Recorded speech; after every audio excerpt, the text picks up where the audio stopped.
Takwa, orangnya disebut taqi kalau satu orang. Ya, taqi. Ada orang namanya Ma'ul, misalnya Ma'ul at-taqi, ya, Ma'ul sedang berusaha jadi takwa. Ya. Kalau jamak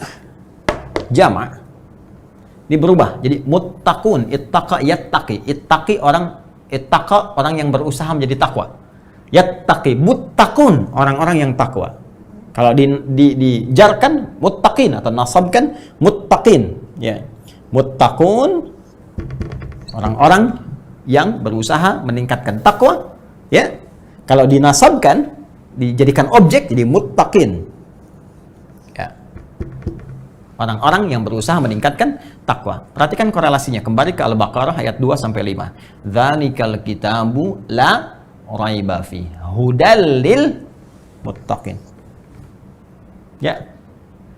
Isi Al-Quran jangan pernah diragukan kandungannya, memberi petunjuk pada orang-orang yang berusaha meningkatkan takwanya.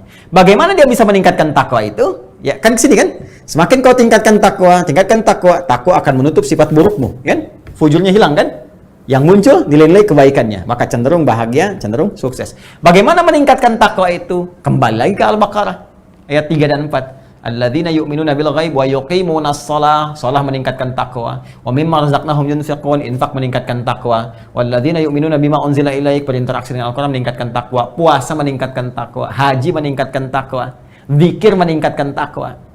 Karena itu ketika orang salat, ya, diminta oleh Allah menunaikan salat, sebetulnya, maaf, kewajiban yang melekat pada salat bukan sekedar ingin menuntut kita hanya mengerjakan sebagai ritual, bukan.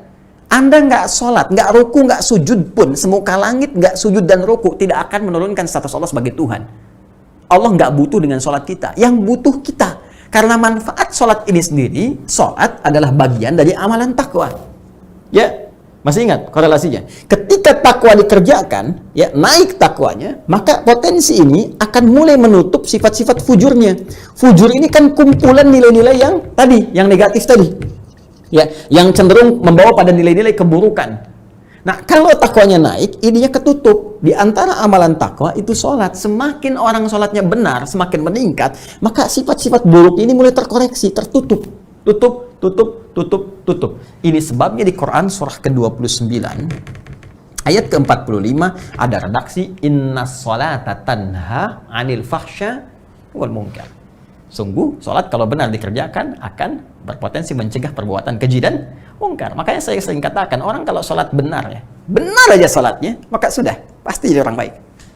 Itulah sebabnya dalam Islam, dari sejak anak dini itu yang dituntut sholatnya. Kalau sholatnya sudah benar, dewasanya pasti jadi orang baik. Demi Allah saya katakan, orang benar sholat aja, nggak mungkin korupsi. Saya lagi, jari tahiyat, nggak akan pernah dipakai maksiat. Ya, nggak ada pelaku kriminal, kalau sholatnya benar. Karena akan tercegah, di hatinya itu ada dorongan kuat untuk mencegah. Jangan lakukan, itu nggak benar. Ya, semakin berkurang, makanya pelaku maksiat tuh, demi Allah saya katakan, mustahil sholatnya benar. Kalaupun ada orang sholat bermaksiat, mustahil benar tuh, pasti bermasalah. Kalau orang benar tuh udah kelihatan auranya lain, beda.